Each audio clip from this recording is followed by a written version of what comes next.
Graça e paz da parte do nosso Senhor Jesus Cristo.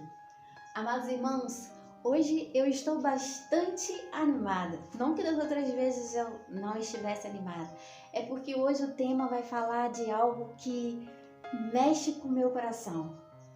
Hoje nós vamos aprender 7 atitudes que um verdadeiro adorador deve ter.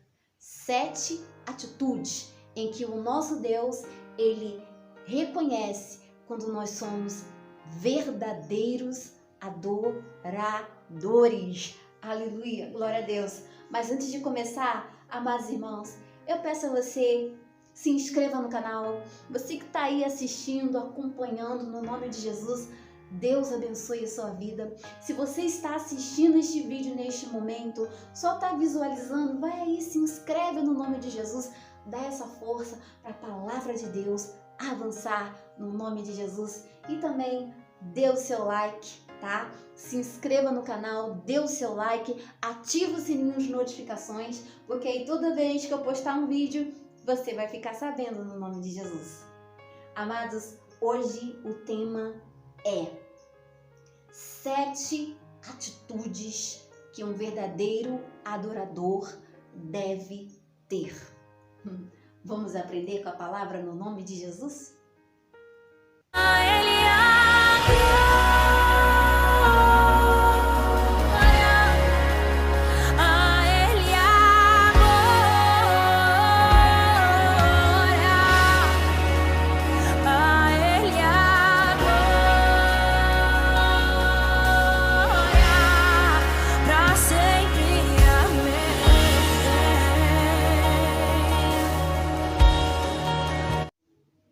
Amados, você sabia que Deus, ele está procurando verdadeiros adoradores?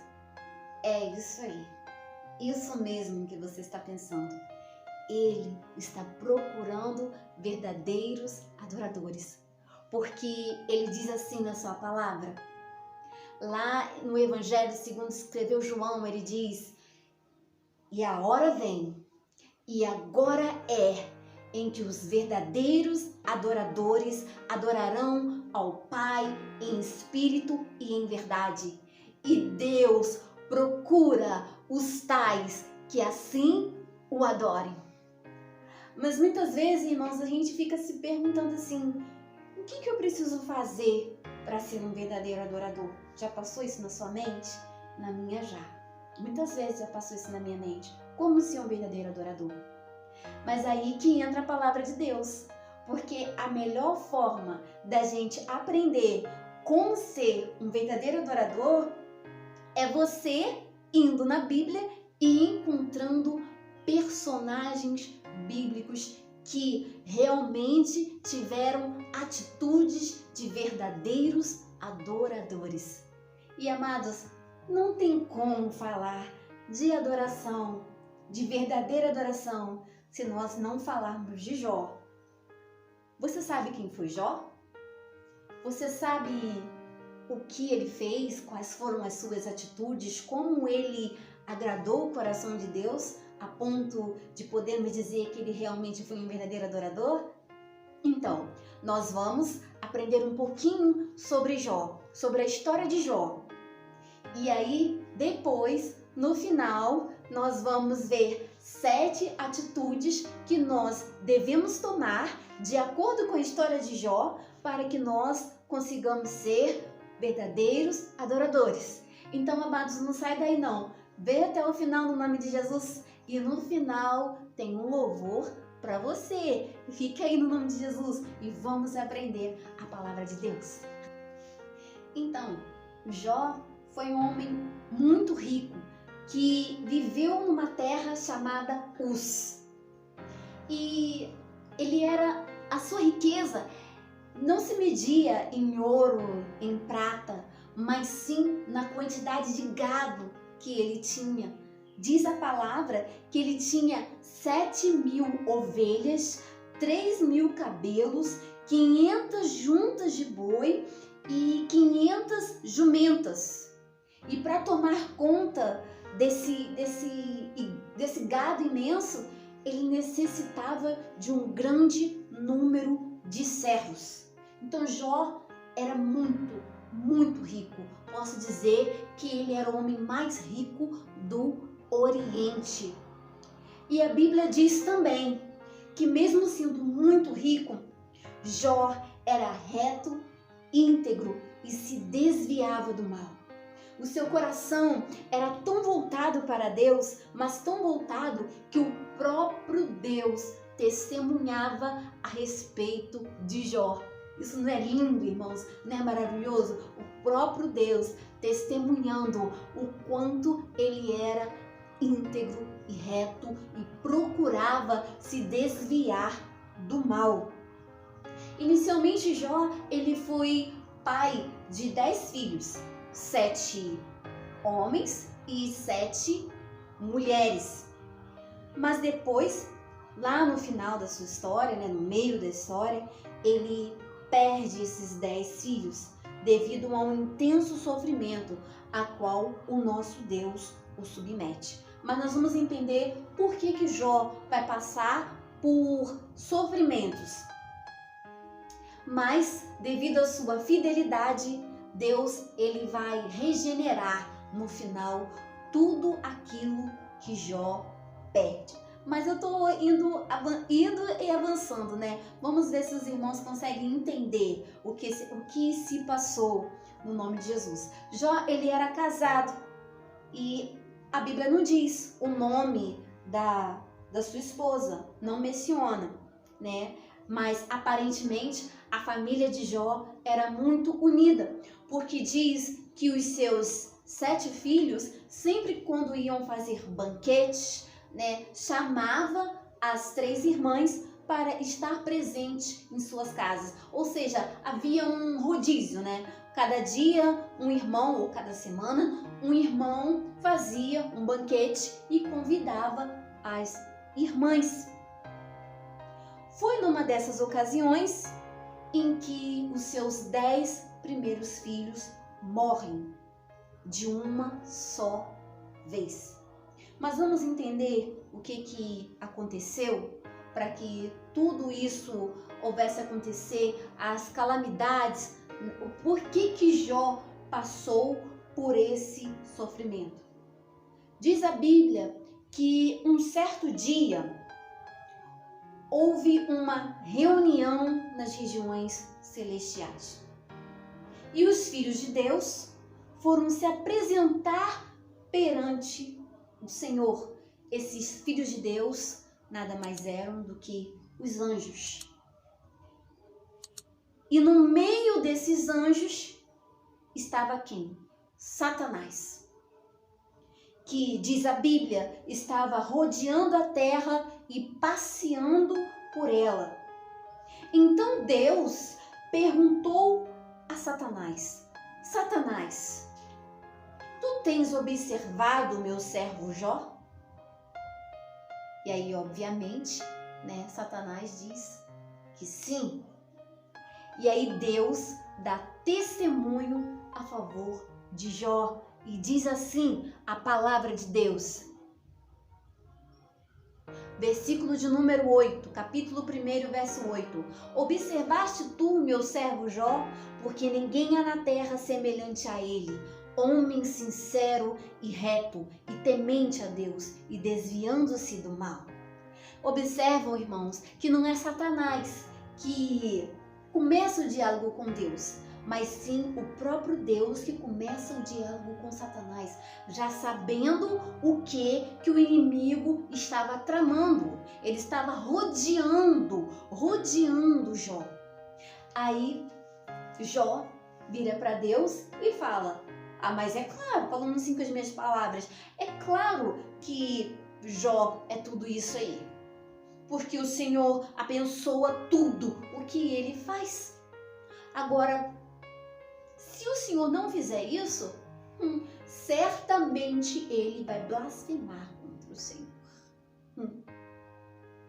Então Deus, já conhecendo o caráter de Jó, ele permite que Satanás toque toque em tudo que Jó possuía. Porque a intenção de Deus era testar Jó. Porque Deus já sabia do caráter dele. Já sabia que Jó jamais iria blasfemar. Mas Jó não conhecia, não sabia o quanto a adoração dele poderia chegar a tanto. Então Deus permite, porque sabia que Jó em nenhum momento iria blasfemar contra ele. E aí começa todas as calamidades. Jó passa a sofrer, porque Deus vai permitindo que Satanás toque em tudo, menos na sua vida. Ou seja, não mate Jó, mas pode tocar. E aí, irmãos, acontece o seguinte: Jó começa a perder tudo. Jó perde os seus gados. Jó, que antes era rico, começa a ficar pobre. Jó perde também os seus servos. E aí Jó perde também os seus filhos. Diante de todo esse sofrimento, Jó, ele perde os seus filhos de uma vez só. Imagine, já é difícil para um pai e uma mãe perder um. Jó perde os 10 filhos numa pancada só. E aí sabe o que ele fala? Mesmo diante de todo esse sofrimento, ele diz assim: nu saí de dentro do ventre da minha mãe, nu voltarei. Deus me deu, Deus tomou, bendito seja o nome do Senhor. E nem aí Jó blasfema contra Deus. Mas aí Satanás não fica satisfeito. E mais uma vez, há uma reunião celestial. E os filhos de Deus se reúnem mais uma vez. E aí o que acontece? Deus faz a mesma pergunta para Satanás. E aí Satanás responde: claro, né? É claro que ele não blasfemou falando com as minhas palavras. É claro que ele não blasfema. Por quê? Se tocar na saúde dele, certamente ele vai blasfemar. Então Deus, sabendo do caráter de Jó, ele permite que Satanás toque em sua saúde. E Jó é acometido por uma doença, uma chaga maligna que vai da planta dos seus pés até o alto da sua cabeça. E é aí naquele momento que a sua própria esposa chega diante de Jó e fala: amaldiçoa o teu Deus, amaldiçoa Deus e morre. Porque a própria esposa também, imagino eu, não estava aguentando ver todo aquele sofrimento. Mas aí sabe o que Jó diz para a mulher? Ele diz assim, capítulo 2, verso 10, ele diz assim: como fala qualquer doida, assim fala tu. Recebemos o bem de Deus e não receberíamos mal. Em tudo isto não pecou Jó com os seus lábios. Ou seja, ele ainda falou para a mulher: tu falas como uma doida. Sabe o que isso significa? É como se ela estivesse sendo infiel. É a mesma coisa que Jó está dizendo para ela: você está sendo infiel, você fala como uma doida, como uma pessoa que não tem fé, que não é fiel a Deus. Não, tu falas como uma doida. Receberemos o bem de Deus e não receberíamos também o mal? E Jó não blasfema. Jó não blasfema contra Deus. Glória a Deus. Aleluia. Então Jó ele chega numa situação extrema. Numa situação tão crítica. E aí ele recebe os seus amigos. E Jó, ele com uma telha, ele fica raspando as suas chagas.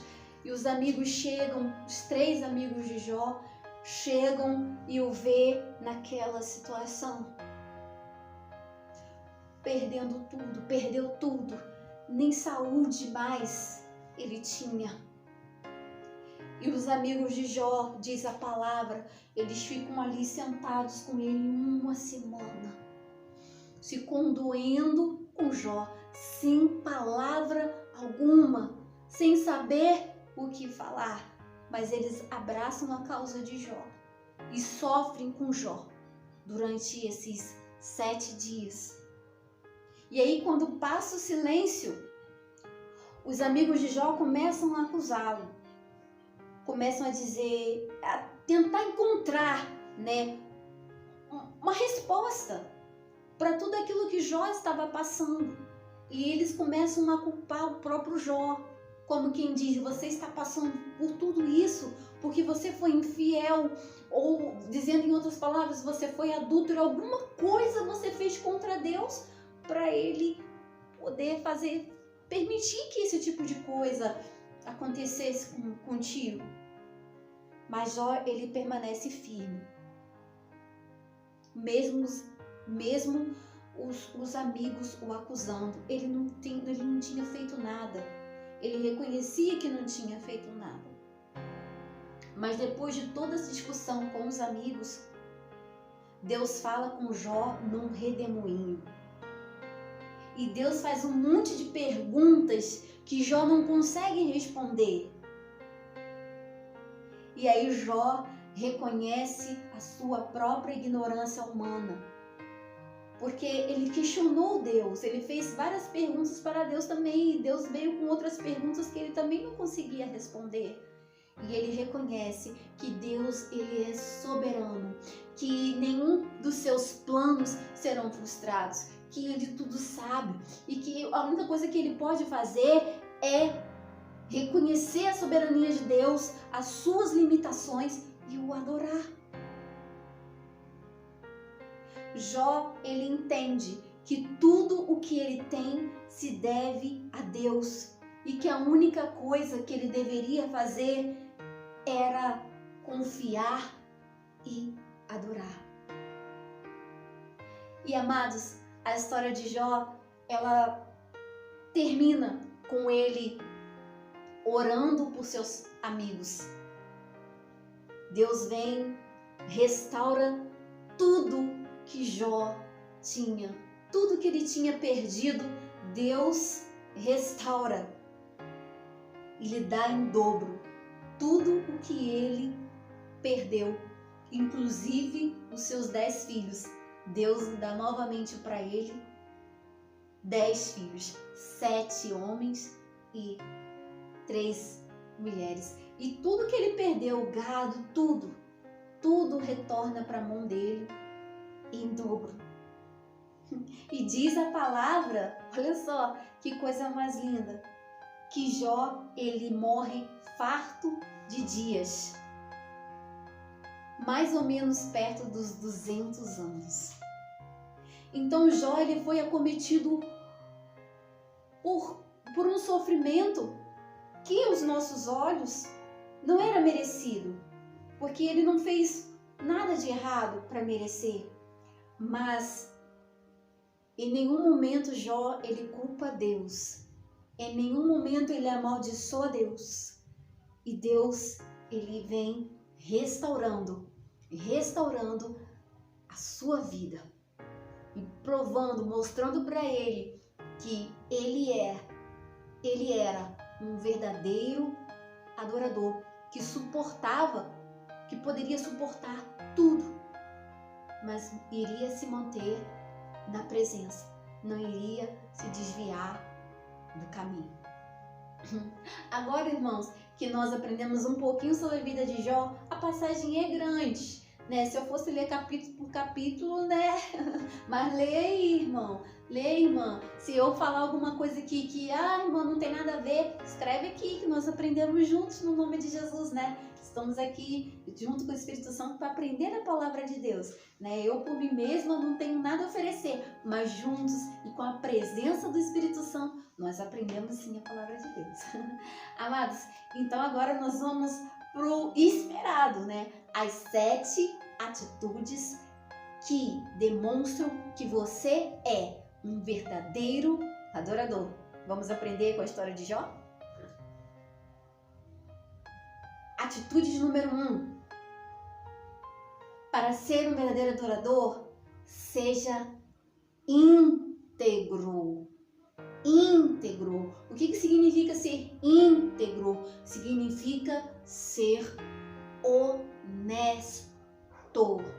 A palavra de Deus, ela diz no livro de Jó que Jó era um homem reto, íntegro e que se desviava do mal. O que significa ser íntegro? Significa ser honesto. Seja honesto com as suas coisas. Se você deu a sua palavra em determinadas situações, cumpra com a sua palavra. Porque tem pessoas por aí que prometem que vão fazer determinadas coisas e não fazem, dando um mau testemunho. Se você prometeu, olha, nesse final de semana, amado, eu vou visitar a tua igreja, tá? Eu vou estar lá na sua igreja, louvando e adorando e bendizendo o Senhor. Mas aí chega no dia, você não vai. E aí que testemunho você deu? Comprou alguma coisa? Paga! É muito triste você ver um cristão que é mal pagador. Então seja íntegro, seja honesto, porque muitas vezes não é o teu nome que está em jogo, é o nome de Deus, porque as pessoas olham para nós e querem ver em nós a presença do Espírito Santo e se espelham em nós.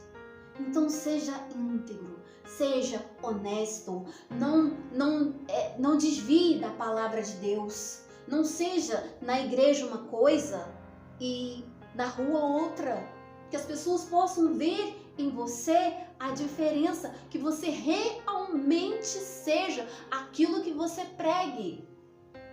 Não vá para a casa de Deus e pregue uma coisa e viva outra, não. Seja íntegro, seja honesto, cumpra com aquilo que você fala e honre ao Deus vivo. Glória a Deus, aleluia! Segunda atitude de um verdadeiro adorador: purifique o ambiente em que você vive. Porque como que era Jó?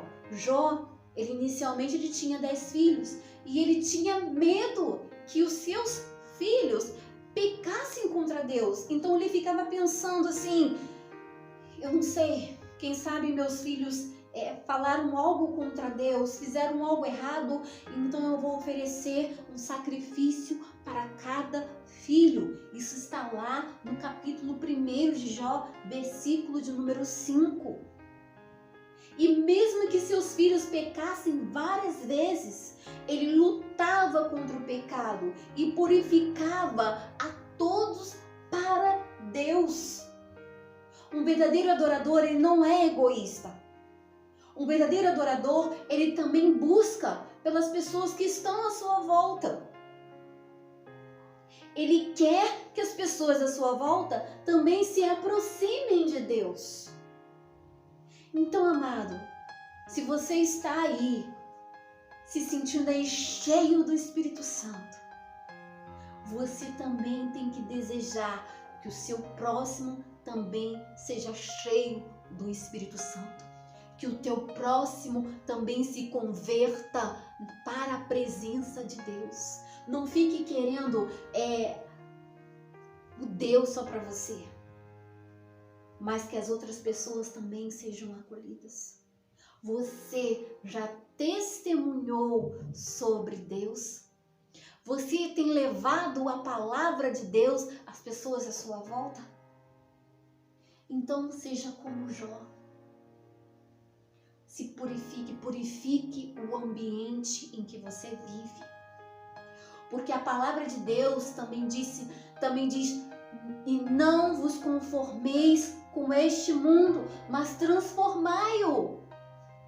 Então não se conforme que a pessoa que está do teu lado não conheça Deus. Não se conforme com isso, mas procure buscar da presença de Deus. Até mesmo se você tiver que jejuar a favor daquela vida, jejue. Para que essa pessoa esteja na presença de Deus. Não seja egoísta. Ajude as pessoas também a se aproximarem de Deus. Atitude de número 3 do verdadeiro adorador. Ocupe a sua mente com coisas de Deus. E ocupe a sua mente com coisas de Deus, não só agora não, mas em todo momento. Porque Jó, ele falava de Deus. Ele queria trazer as pessoas para Deus. Ele purificava o ambiente de forma constante. Então também seja assim. Ocupe a sua mente com coisas de Deus de forma constante. Mesmo Jó tendo muitos filhos, mesmo Jó tendo muitas riquezas, Jó ele conseguia organizar o seu tempo para adorar a Deus. Eu sei que você tem muitos afazeres, eu sei que você tem muitas preocupações, mas a palavra de Deus também diz, lançando sobre ele toda a vossa ansiedade, porque ele tem cuidado de vós. Então, reserve tempo para Deus. Ocupe a sua mente de forma constante com as coisas de Deus. Mesmo que no seu dia a dia você esteja muito atarefado, mas dá para adorar, mesmo com muitas tarefas. Porque tempo é questão de prioridade. Eu tenho certeza que se você gosta de videogame, se você gosta de uma Netflix da vida, você vai arranjar tempo para assistir, não vai? Mas será que a palavra de Deus você tem dado tempo, você tem dado prioridade para conhecer a Deus? Não tem como você falar de Deus se você não o conhecer. Quarta atitude de um verdadeiro adorador. O verdadeiro adorador, ele dá bom testemunho.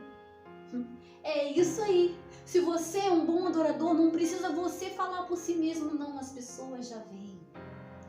No caso de Jó, a coisa era tão maravilhosa, a coisa era tão linda, que o próprio Deus testemunhava a favor de Jó. Ele dizia, tem visto o meu servo Jó? Tem observado o meu servo Jó? Homem reto, íntegro e que se desvia do mal. Você tem desviado do mal? Quando eu posso perguntar para alguém sobre você e vão ter um bom testemunho para falar sobre você? Quinta atitude de um verdadeiro adorador.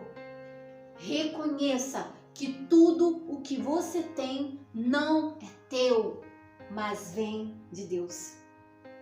Amados, eu tenho visto pessoas hoje construindo casa, comprando carro, mas batendo no peito. Fui eu que consegui, fui eu que...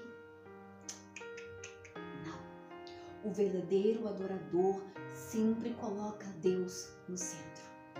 Se eu tenho isso hoje, foi porque Deus permitiu que eu tivesse. Ele é o centro. Ele está sempre como prioridade na minha vida. E o verdadeiro adorador, ele não se apega em nada de forma exagerada. Ai, é minha casa. Ai, é meu computador. Ai, é meu celular. Não, porque isso aí é idolatria.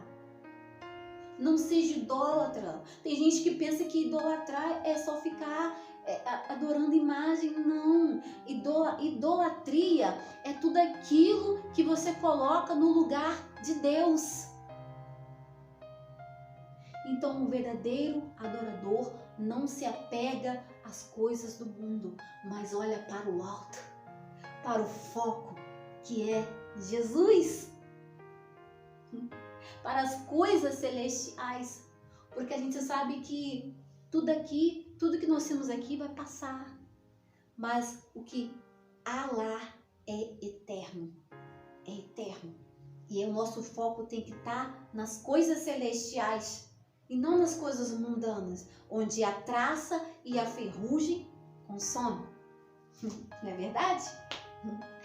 Sexta atitude de um verdadeiro adorador: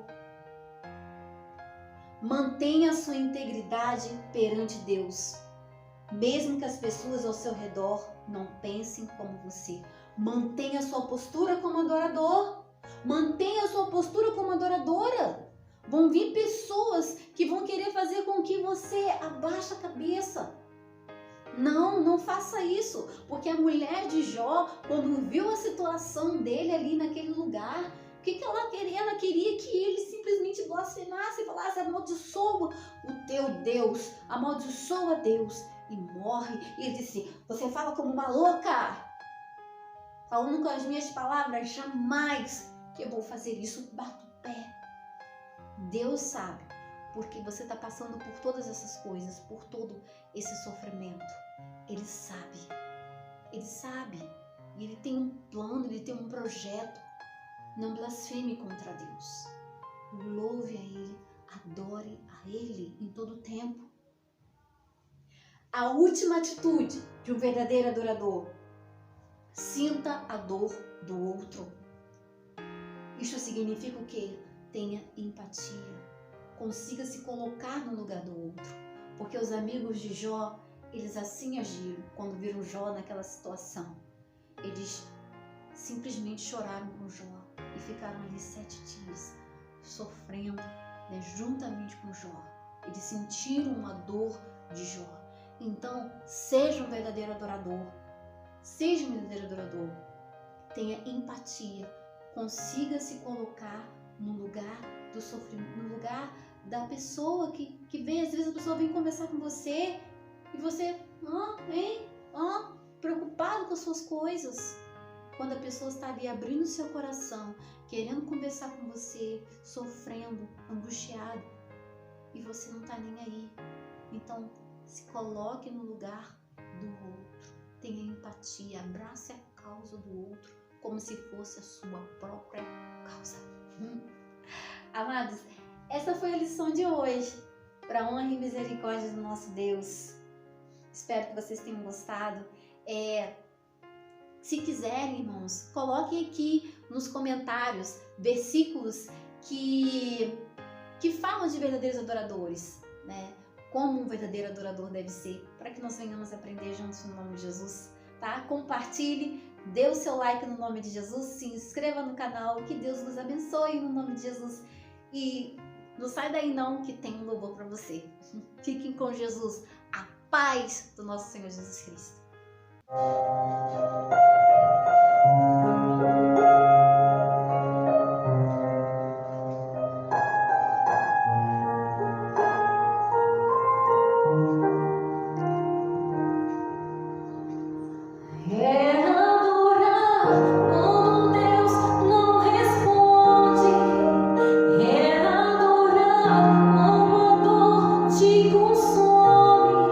Adorar a Deus acima de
vezes